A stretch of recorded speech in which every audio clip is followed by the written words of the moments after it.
संवैधानिक प्रक्रिया है वो यहाँ पर पूरी होगी और उसके बाद रहेंगे। तो बड़ी खबर इस वक्त, खास मेहमान इस वक्त इस बड़ी खबर पर बात करने के लिए हमारे साथ यहाँ पर जुड़ते हुए अजय झा जुड़ेंगे हमारे साथ, न्यूज एक्सप्रेस संवाददाता, उनसे बात करेंगे हम। साथ ही अजय कुमार जी हैं, राजनीतिक विश्लेषक, वरिष्ठ पत्रकार भी हमारे साथ यहाँ पर हेमंत बिश्नोई जी जुड़े हुए हैं। आप सबका स्वागत है। पहले रुख करेंगे इस वक्त अजय झा का। अजय, उपराज्यपाल से मुलाकात हो चुकी है, क्या कुछ साफ हो पाएगा इस मुलाकात के बाद? चुनौतियां कई सारी हैं, लेकिन अरविंद केजरीवाल के दिमाग में इस वक्त क्या कुछ चल रहा है? देखिए, अरविंद केजरीवाल ने उपराज्यपाल से मुलाकात करके एक औपचारिक रूप से सरकार बनाने का जो दावा पेश करना होता है वो दावा पेश कर दिया है उन्होंने। और सबसे बड़ी पार्टी, जबकि बीजेपी सरकार नहीं बनाना चाहती है, तो 28 विधायकों के साथ सबसे बड़ी पार्टी के तौर पे वो उपराज्यपाल से मिले हैं और उन्होंने दावा पेश कर दिया है। कांग्रेस पार्टी 8 विधायक जिनके हैं, उन्होंने बाहर से एक पत्र उपराज्यपाल को दे दिया है और उन्होंने ये कहा है कि अगर आम आदमी पार्टी सरकार बनाना चाहे तो हम बाहर से समर्थन देंगे, क्योंकि 16 तारीख की जो मियाद थी वो खत्म हो गई है और उसके बाद एक सस्पेंडेड एनिमेशन में है यहाँ पे दिल्ली की जो विधानसभा है। तो उपराज्यपाल अब अपनी रिपोर्ट राष्ट्रपति को भेजेंगे, ये कहते हुए कि अब एक पार्टी, राजनीतिक पार्टी आगे आई है जिसके पास 28 विधायक है और बाहर से कांग्रेस पार्टी का समर्थन है, यानी बहुमत के लिए जो आंकड़ा चाहिए वो उस राजनीतिक पार्टी के समर्थन में है। इसलिए जो संवैधानिक प्रक्रिया है उसको पूरा किया जाएगा। राष्ट्रपति से इजाजत मिलने के बाद उपराज्यपाल अरविंद केजरीवाल को बता देंगे कि आप जिस डेट को चाहें उसके बाद बातचीत हो जाएगी। आप शपथ ले सकते हैं और सरकार बना सकते हैं। आप बने रहिए, आपसे हम बात करते रहेंगे। लेकिन उपराज्यपाल से मुलाकात करने के लिए अरविंद केजरीवाल पहुंचे और बाहर निकलने के बाद क्या कुछ कहा, पहले ये सुनिए। लेफ्टिनेंट गवर्नर साहब से मैं मिला अभी और मैंने उनको पत्र दे दिया कि दिल्ली की जनता भारी बहुमत से चाहती है कि आम आदमी पार्टी सरकार बनाए, तो आम आदमी पार्टी सरकार बनाने के लिए तैयार है। राज्यपाल महोदय ने कहा है कि वो ये प्रपोजल राष्ट्रपति जी को भेज देंगे और राष्ट्रपति जी से जैसे ही आदेश आएगा उसके बाद swearing in ceremony, oath ceremony की डेट फिक्स की जाएगी और आपस में बातचीत करने के बाद ये तय हुआ कि ओथ सेरेमनी रामलीला मैदान में होगी। अच्छा, क्या अल्पमत की सरकार होगी? बड़ी खबर इस वक्त अरविंद केजरीवाल से जुड़ी हुई, जो खास मेहमान भी हमारे साथ यहाँ पर जुड़े हुए। अजय जी, दिल्ली की जनता ये चाहती है कि आम आदमी पार्टी सरकार बनाए। एक बार फिर से यही बात दोहराते हुए अरविंद केजरीवाल चाहते क्या है? उन्होंने दिल्ली की जनता के भारी समर्थन के बाद दिल्ली की जनता का इच्छा का ख्याल किया। आपको मालूम है कि भारतीय राजनीति में ऐसी कोई परंपरा नहीं है, नेता चुनाव जीतने के बाद उन गलियों में वापस 5 साल के बाद ही जाता है, ऐसी परंपरा रही है इस देश की। लेकिन अरविंद केजरीवाल और उनकी पार्टी ने इस परंपरा को तोड़कर जिस तरह से रायशुमारी की है, और आप देख रहे हैं कि भाजपा और कांग्रेस जिनकी सिट्टी पिट्टी गुम थी इस चुनाव परिणाम के बाद, आज से ही उनके तेवर बदले हुए हैं। यही भाजपा थी जो कहती थी कि आप जनता के जनमत का सम्मान नहीं कर रही है, और जब वो सरकार नहीं बना रहे थे तो सरकार बनाने की बात करती थी, और आज जब आप सरकार बना रही है तो वो उसे पद लोलुप, सत्ता की भूखी और वादा खिलाफी के आरोप लगाने का अभी से कार्य शुरू हो गया है। सियासत शुरू हो गई और इसे ही सियासत कहते हैं। पहले किस तरह का स्टैंड था बीजेपी का और बाद में किस तरह के बयान, जैसे ही आम आदमी पार्टी ने इस बात का ऐलान कर दिया कि वो सरकार बनाएंगे। अहम सवाल आदमी का नारा लगा रहे थे, और जब आज उपराज्यपाल से बनाने की बात कह के तब भी आम आदमी की तरह एक वेगनार में पहुंचे। ये तो स्वाभाविक है, जिस तरह की बात उन्होंने कही है उसमें यदि वो कोई लग्जरी गाड़ी में जाते तो निश्चित तौर पर ये एक प्रश्न चिन्ह उनके ऊपर बनाते। इसलिए सामान्य गाड़ी पर जाकर, और जिस तरह की परंपराएं आजादी के बाद नेताओं ने स्वयं बना ली, आजादी से पहले तो नेता सादगी में रहते थे, लेकिन उसके बाद सत्ता में आने के बाद सब ने अपने को ज्यादा प्रतिष्ठित, ज्यादा धनी इस बनाने की रेस में वो पहुंच गए। इस सारी रेस को तोड़ने के लिए कई बार आंदोलन हुए। जिस समय 1977 का इमरजेंसी के बाद का आंदोलन था उसमें भी इस तरह के इशू उठे, लेकिन वो आंदोलन थोड़ी देर तक चला। अब केजरीवाल आए हैं, इस तरह का मुद्दा, जनता का मुद्दा उठाया है और इसलिए लोगों ने उनको समर्थन दिया। तो लोगों ने समर्थन दिया और अब सरकार बनाने जा रहे हैं। इस बीच आम आदमी पार्टी के सरकार बनाने के ऐलान के साथ ही बीजेपी ने उन पर हमला शुरू कर दिया। बीजेपी के मुताबिक कांग्रेस और आप दोनों मिले हुए हैं। वहीं शीला दीक्षित ने कहा कि अब आपके सामने वादों को पूरा करने की चुनौतियां होंगी। आज भ्रष्टाचार के साथ ही समझौता कर और सत्ता के लिए उन्होंने अपने सारे प्रिंसिपल्स को कॉम्प्रोमाइज कर दिया है। दिल्ली में जो सरकार बनने जा रही है वह दिल्ली की जनता से एक प्रकार का धोखा है, क्योंकि दिल्ली की जनता ने भ्रष्ट कांग्रेस को और उसी भ्रष्ट और दिल्ली की जनता से जो उन्होंने वायदे किए हैं वो उनको पूरा करें ताकि दिल्ली की जनता को उसका लाभ मिल सके।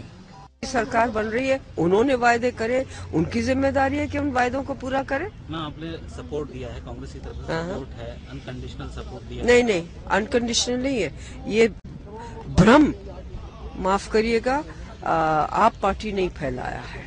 उन्होंने शब्द अनकंडीशनल करा, हमारा था कि support from the outside. Ma'am, अगर जिस वजह से जिन चीजों को लेकर आपने सपोर्ट किया है, अगर वो फुलफिल नहीं हो पाता तो क्या आप सपोर्ट विड्रॉ भी कर सकते हैं? नहीं, हमने सपोर्ट उनको ये किया कि उनको एक मौका मिल जाए कि वो जो उन्होंने वायदे आवाम से किए, जनता से किए हैं, वो पूरे कर सके। तो कम से कम ये ना हो कि भाई हमें चांस ही नहीं मिला, हम ये करें। तो जब वो वायदे पूरे करेंगे तो हम उनको शुभकामनाएं देते हैं। नहीं पूरे कर पाते हैं तो और देखेंगे किस विषय पर क्या करते हैं हम। लेकिन मैम, हेमंत जी, एक तरफ से गुगली और दूसरी तरफ से बाउंसर, कैसे निपटेंगे अरविंद केजरीवाल? निश्चित तौर पर ये केजरीवाल के लिए एक धर्म संकट का विषय है, लेकिन केजरीवाल का यदि पृष्ठभूमि देखें तो ये उल्टे रास्ते से चले। पहले चुनाव लड़ने का मुद्दा था तो मुख्यमंत्री के खिलाफ चुनाव लड़ने खड़े हो गए, जबकि एक पत्रकार के तौर पर मुझे लगता था कि उनको सरकार बनाने की संभावना लगती है तो किसी सुरक्षित सीट से खड़े होंगे, लेकिन सबसे प्रमुख व्यक्ति को ही जाकर चैलेंज करना और उसमें जीतने की संभावनाएं आमतौर पर मुख्यमंत्री कैंडिडेट के खिलाफ कोई नया व्यक्ति पहली बार में ही चुनाव जीत जाएगा, इस तरह की संभावनाएं हम पत्रकार लोग कम देखते हैं। लेकिन उन्होंने इस चुनौती को स्वीकार किया और इस चुनौती को स्वीकार करके उस चुनौती को जीता भी। उस चुनौती कितना मुश्किलों भरा रहेगा? अजय जी, कितनी चुनौतियां अरविंद केजरीवाल के साथ रहेगी? क्योंकि एक तरफ बीजेपी की तरफ से जो बयान आया, पहले कुछ और बयान था, और अब कांग्रेस भी ये साफ करने में लगी है कि बिना शर्त समर्थन नहीं, वो बाहर से समर्थन दे रहे हैं। जी बिल्कुल, आपने ठीक कहा। हर्षवर्धन जी बहुत ही बेदाग छवि के भाजपा के नेता हैं और पहले ही दिन उनका ये जो स्वर बदला हुआ दिख रहा है, वो कहीं न कहीं जनता नोटों को लेकर आप सरकार ना, भाजपा का यह बदला हुआ रूप जो भाजपा सरकार बनाने में कांग्रेस से ज्यादा सिद्धस्त रही है, कम आंकड़ों के बावजूद वह दिल्ली में 4 विधायक ना पा सके। मैं तो इसी को जनता की जीत मानता हूं कि भारतीय राजनीति में स्वच्छता की यह बयार जो बही है वो आपके कारण बही है और वह स्वागत योग्य है। कल को क्या होगा, जैसा कि बिश्नोई जी कह रहे थे कि चैलेंज है, चुनौती है, वो एक अलग मसला है। लेकिन अभी इस उगते सूरज को, जिसमें हवा बहुत सुगंधित और मर्यादित बह रही है, उसका तहे दिल से शुक्रिया किया जाना चाहिए, फरमकदम किया जाना चाहिए और हार्दिक अभिनंदन किया जाना। लेकिन सवाल ये भी यहां पर उठता हुआ, जो पार्टी आंदोलन के दौरान निकली, आंदोलन से आगे निकली, पार्टी बनाई, उसके बाद अब सरकार में भी आने जा रही है, जिसका जन्म विरोध करते हुआ है। जब वो सत्ता में आएगी तब वो किस तरह से सरकार चलाएगी? छोटे से ब्रेक के बाद खास मेहमानों से इसी पर बात।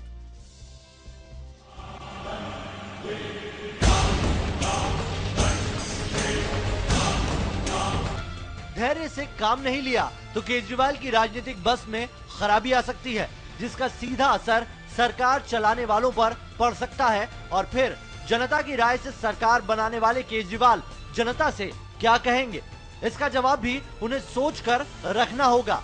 कुल मिलाकर सवाल ये कि दिल्ली की गद्दी केजरीवाल के लिए फूलों की सेज होगी या फिर कांटों का ताज होगा, ये कहना अभी मुश्किल है।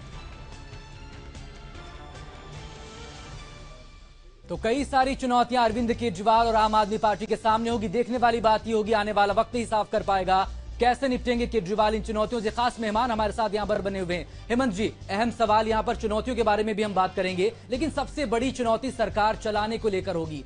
जिनका जन्म ही विरोध की राजनीति करने को लेकर, विरोध करने को लेकर हुआ, जब वो सत्ता में आएंगे तब सरकार कैसे चलाएंगे? ये प्रश्न निश्चित तौर पर केजरीवाल को परेशान कर रहा होगा, लेकिन सरकारी प्रशासन का उन्हें अनुभव है इनकम टैक्स विभाग में रहने के कारण, तो इसलिए कुछ समस्याएं तो उस स्तर पर भी वो हल करने की बात सोचते होंगे। लेकिन मुख्य मुद्दा है कि जनता की आशाओं को जिस स्तर से इन्होंने बढ़ाया है उस स्तर तक क्या पूरा करना संभव है। अब इस समय दिल्ली में सबको पानी उपलब्ध कराने की बात है, अब बहुत सारे इलाके में तो पानी की पाइपलाइन भी नहीं जी। और फिर जब सरकारी रास्ते से आप चलेंगे तो सरकारी पाइपलाइन बिछाने का निर्णय होगा, फिर उसके बाद उसके टेंडर बनेंगे, उसके लिए एक लंबी प्रक्रिया होगी, तब पाइपलाइन बिछेगी, तब तो पानी जा पाएगा। इस तरह की बहुत सारी समस्याएं उनके सामने आने वाली हैं।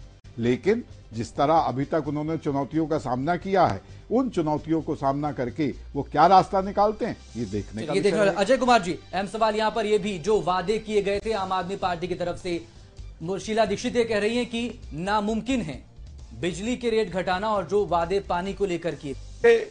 नामुमकिन में अगर हम ना को हटा दे तो मुमकिन शब्द छिपा है। आपकी जीत भी नामुमकिन थी। शीला दीक्षित जो अक्सर 15 साल में दिल्ली के विकास का दावा करती हैं, वो भी अगर हम 15 साल पीछे जाके देखें तो हमें नामुमकिन सा सपना ही दिखता था और राजनीतिक पार्टियां कहती थी अचीव नहीं किया जा सकता है। आज जो नरेंद्र मोदी जी की सफलता के झंडे गाड़कर पूरे भारत में विकास के मुद्दे पर चुनाव लड़ने का मादा और बातें भाजपा कर रही है, वो 15 साल पहले गुजरात में नामुमकिन दिखता था। जो नीतीश कुमार जी बिहार को लेकर के बात करते हैं डबल डिजिट ग्रोथ की, वो नामुमकिन दिखता था। कम संख्या के साथ एनडीए की सरकार को 6 साल तक सफल रूप से चलाने का सपना नामुमकिन दिखता था। तो नामुमकिन को मुमकिन में बदलने का काम जो करता है वही जनता का नेता होता है, वही राजनीति होती है। अगर हम ऐसा नहीं कर सकते हैं तो हमें जनता की अदालत में वापस जाकर चुने हुए प्रतिनिधि के बतौर रिजाइन कर देना। सवाल ही कैसे करेंगे? अजय कुमार झा, न्यूज एक्सप्रेस संवाददाता भी हमारे साथ दिल्ली से बने हुए। अजय, किस तरह से दाम कम करेंगे? 50% ₹3.90 प्रति यूनिट की बिजली आप आधे दाम में कैसे देंगे? देखिए, अरविंद केजरीवाल को भी ये पता है कि उनकी सरकार 5 साल तक नहीं चलनी है, ज्यादा से ज्यादा 6 महीने या साल भर, या कांग्रेस जब तक अरविंद केजरीवाल को जो कांग्रेस की मंशा है। देखिए, इसमें 3 चीज है। एक तो पहले अगर आम आदमी पार्टी और अरविंद केजरीवाल का पक्ष जाने तो उनकी कोशिश होगी कि अगले 6 महीने में कम से कम 2-3 ऐसे काम कर दें ताकि जब कांग्रेस पार्टी समर्थन वापस ले तो वो ये कह सके कि हम जनता के लिए काम करना चाह रहे थे, कांग्रेस पार्टी ने हमसे समर्थन वापस ले लिया।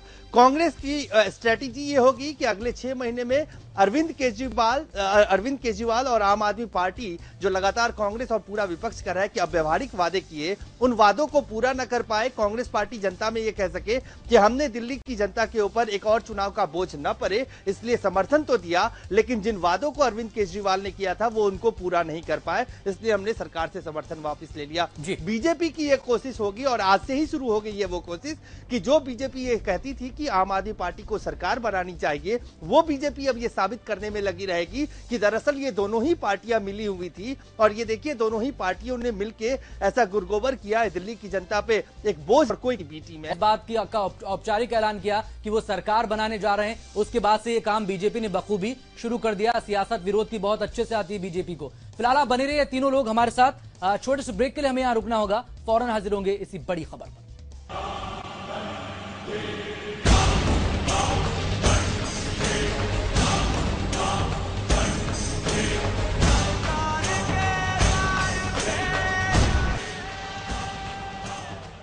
तो दिल्ली में बनेगी आम आदमी पार्टी की सरकार, अरविंद केजरीवाल होंगे मुख्यमंत्री। उपराज्यपाल से मुलाकात भी अरविंद केजरीवाल कर चुके हैं और सरकार बनाने की बात रख चुके हैं। इस बीच आम आदमी पार्टी की सरकार बन तो रही है कांग्रेस के समर्थन से, लेकिन कांग्रेस का मकसद सरकार चलाना नहीं बल्कि आम आदमी पार्टी को बेनकाब करना है। वहीं आम आदमी पार्टी भी कांग्रेस के नेताओं को ही जेल भेजने की बात करती है। ऐसे में सवाल ये कि अंतर विरोधों से घिरी ये सरकार आखिर जनता के लिए कितना काम कर पाएगी? बीजेपी और कांग्रेसियों को दोनों को जेल भेजेंगे। मुझे लगता नहीं है कि उनकी नीयत साफ है। दिल्ली में आम आदमी पार्टी की सरकार आने की आहट के साथ ही उसके संयोजक अरविंद केजरीवाल ने कांग्रेस और कार बनने भ्रष्ट नेताओं को जेल भेजा जाएगा। बनाएंगे, सरकार बनानी चाहिए आप लोगों को लगता है, लेकिन सरकार बनेगी तो लोकपाल बिल पास करेंगे और ये बीजेपी और कांग्रेसियों को दोनों को जेल भेजेंगे। अजीब बात ये कि आम आदमी पार्टी की सरकार उसी कांग्रेस के समर्थन से बन रही है जिसके नेताओं को जेल भेजने की बात केजरीवाल कर रहे हैं। वहीं कांग्रेस का मकसद भी दिल्ली में सरकार बनाना नहीं है, बल्कि उसके मुताबिक वो आम आदमी पार्टी को बेनकाब करने के लिए उसे समर्थन दे रही है। आपकी पार्टी का कोई नीति है वो तो है नहीं है। वो तो जो है दो चीजों के ऊपर चुनाव जीत के आए हैं, एक इलेक्शन मैनिफेस्टो पे, दूसरा जो है हमें बुरा भला कह के लोगों को गुमराह करके। तो हमने उस दिन भी ये कहा था कि हम दिल्ली के लोगों के उस फैसले को सैल्यूट कर रहे हैं जो उन्होंने अपना समर्थन आपके मैनिफेस्टो को दिया, और हमने उनको एक मौका दिया कि वो जो है उस मैनिफेस्टो को इम्प्लीमेंट करें दिल्ली में। लेकिन मुझे लगता नहीं है कि उनकी नीयत साफ है। जाहिर है कि कांग्रेस के सहयोग से बन रही आम आदमी पार्टी की ये सरकार कई अंतर विरोधों से घिरी है। कांग्रेस अपने खिलाफ उठने वाले इस सरकार के कदम को कब तक बर्दाश्त कर पाएगी? क्या आम आदमी पार्टी को बेनकाब करने की चाहत रखने वाली कांग्रेस उसके फैसलों को समर्थन दे पाएगी? ऐसे में सवाल ये भी कि ये सरकार आम आदमी के लिए कितना काम कर पाएगी, और सबसे बड़ी बात कि आखिर ऐसी सरकार कब तक चल पाएगी? विप्लव अवस्थी, न्यूज एक्सप्रेस, दिल्ली। तो कैसे चलेगी आपकी सरकार, ये बड़ा सवाल। वहीं आम आदमी पार्टी के नेता प्रशांत भूषण के मुताबिक सरकार बनाने का फैसला जनता का है, तो वहीं पूर्व आईपीएस अधिकारी वाईपी सिंह ने केजरीवाल पर निशाना साधते हुए कहा कि ये देश के साथ धोखा है कि वे भ्रष्ट कांग्रेस के साथ हाथ मिलाकर सरकार बना रहे। Decision to take the views of the people. The people have overwhelmingly voted in favor of our forming the government with this announced outside support of the Congress party. So therefore, I agree with this decision that we should now form the government. It would be a minority government. We are not prepared to accept any conditions of the Congress party or the BJP. We will be faithfully implementing our agenda and our manifesto promises. If the Congress or the BJP get together to pull down our government, that is their wish. But we are not prepared to accept any conditions. We will faithfully implement our agenda and our promises made to the people. वो उस भ्रष्ट कांग्रेस के बारे में जो हमेशा बोलते थे, उसके साथ यदि वो हाथ मिला रहे हैं तो ये बहुत ही दुर्भाग्य की बात है। यदि कांग्रेस में भ्रष्टाचार है तो भ्रष्टाचारियों की तरह वो दिखते भी हैं, लेकिन आम आदमी पार्टी जो अपने आप को संत महात्मा, एक बहुत ही ज्यादा जो है एक और ईमानदारियों से प्रेरित ये ऐसी पार्टी जब इस तरह से भ्रष्टाचार के स्वरूप में उतरती है तो मुझे लगता है कि ये बहुत ही बड़ा देश के साथ आघात है, मान्य है, भी करता है और देश के साथ एक तरह से बहुत बड़ा एक बिट्रेयल करता है। तो मुझे लगता है कि ये भ्रष्टाचार की चरम सीमा जिसे कह सकते हैं उस तरह से ये प्रतीत होती है। लेकिन इस बीच प्रतिक्रिया बीजेपी के प्रदेश अध्यक्ष विजय गोयल की तरफ से भी आई। उन्होंने क्या कहा आपकी सरकार को लेकर, ये सुनिए। कि मैं तो ये समझता हूं कि सबसे बड़ी बात होती है विश्वसनीयता और क्रेडिबिलिटी की। उसके अंदर जरूर उनके आंच आई है, क्योंकि उन्होंने शुरू में बड़े बड़े नारे लगाए, बड़े बड़े पोस्टर लगाए इस बात के लिए कि ना हम समर्थन लेंगे ना देंगे, और कांग्रेस को बहुत बड़ा भ्रष्ट पार्टी भी कहा, और अभी भी वो कांग्रेस को लगातार जो है आलोचना कर रहे हैं, उनको गालियां निकाल रहे हैं। ऐसे में कांग्रेस को सोचना है, उनको सोचना है कि उनकी सरकार कितने देर चलेगी। यहां तक कि उन्होंने कांग्रेस को दो मुंहा सांप भी कह दिया है जी। तो क्या ये पार्टी, क्या ये सरकार आपकी और सांप की सरकार बनाने जा रहे हैं क्या? मेरी समझ से बाहर है जी। किंतु फिर भी मैं समझता हूं अब जो वो सरकार बना रहे हैं तो उनको चाहिए कि आगे आकर जनता को दिए हुए वायदों को पूरा करें। हम दिल्ली के हितों के लिए काम करते रहेंगे, संघर्ष करते रहेंगे, समस्याओं को उठाते रहेंगे जैसा हम पहले करते आए हैं जी। अतुल सिंघल और विप्लव अवस्थी, न्यूज एक्सप्रेस संवाददाता इस वक्त हमारे साथ जुड़ते हुए, और दो खास मेहमान वरिष्ठ पत्रकार और राजनीतिक विश्लेषक भी हमारे साथ यहां पर बने हुए। लेकिन सवाल यहां पर ये अजय जी आपसे, सरकारें बनती भी हैं, सरकारें गिरती भी हैं और गिराई भी जाती हैं। इन सब चुनौतियों के बीच इस सरकार पर पहले से ही कई सारे सवाल हैं, और ऐसे में ऐन वक्त पर सरकार बनाने का दावा करने के बाद कांग्रेस ने भी ये कह दिया कि बिना शर्त नहीं बल्कि बाहर से समर्थन है। क्या भविष्य इस सरकार का? नहीं, मैं भविष्य पे टिप्पणी करने की बजाय मैं दो चीज पे जोर देना चाहूंगा। नियत, आखिर कम से कम आप आदमी की नियत तो ठीक है। एक जो चल रहा था कि हर चीज का समाधान ये है कि पानी नहीं है, उसका प्राइवेट भी किसी प्राइवेट कंपनी को दे दी जाती है और सीईओ इस दिल्ली को चलाता, उस पर रोक लगी है। जी, आपने वो तो किया है। अब दिल्ली की जनता को भी धैर्य रखना होगा।